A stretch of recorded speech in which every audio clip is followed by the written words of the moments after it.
ইউরোপের অ্যাম্বাসিগুলো বাংলাদেশে আসুক, কারণ আমরা ওয়ার্ক পারমিট পাওয়ার পরেও ভারতের ইচ্ছার উপরে, দাদাদের ইচ্ছার উপরে আমাদের ভিসা পাওয়াটা নির্ভর করে। তাদের ভিসাটা ইচ্ছা করে আমাদেরকে দেওয়া হচ্ছে না, কারণ বাংলাদেশে অনেক অ্যাম্বাসি বাংলাদেশের মানুষের জন্য ইন্ডিয়া থেকে ফেস করতে হয়, কিন্তু ইন্ডিয়ান ভিসা না পাওয়ার কারণে আমাদেরকে আমরা অ্যাম্বাসিগুলো ফেস করতে পারতেছি না এবং প্রচুর ভোগান্তি শিকার হচ্ছে আমরা। এবং আমাদের সাথে এমনও কয়েকজন আছে এটি উনি পারমিট পাওয়া, কিন্তু উনি ইন্ডিয়ান ভিসা না পাওয়ার কারণে অ্যাম্বাসি ফেস করতে পারে নাই। এরকম আমার জানা মতে 1000-এর উপরে মানুষ এখনও ভুগতেছে এটা নিয়ে। তো আমরা চাই ইউরোপের অ্যাম্বাসি অথবা ভিসা অ্যাপ্লিকেশন সেন্টারগুলি বাংলাদেশে আসুক, আমরা বাংলাদেশ থেকে অ্যাম্বাসিটা ফেস করি। আমরা এই জায়গাটায় ভারতের কাছে মারাত্মকভাবে জিম্মি, কারণ তাদের ইচ্ছার উপরে আমাদের ভিসা পাওয়া ডিপেন্ড করে।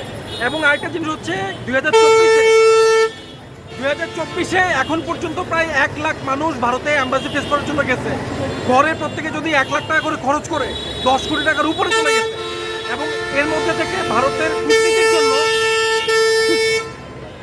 ভারতের বাজে কূটনীতির জন্য আমরা অনেক ক্ষেত্রে ভিসা থেকে বঞ্চিত হচ্ছি। এই মানুষগুলো যদি দেশের বাইরে যেত, তাহলে যে সেপ্টেম্বরে যে $2 বিলিয়ন আসছে, এটা হয়তো নভেম্বরে গিয়ে $5 বিলিয়ন হতো।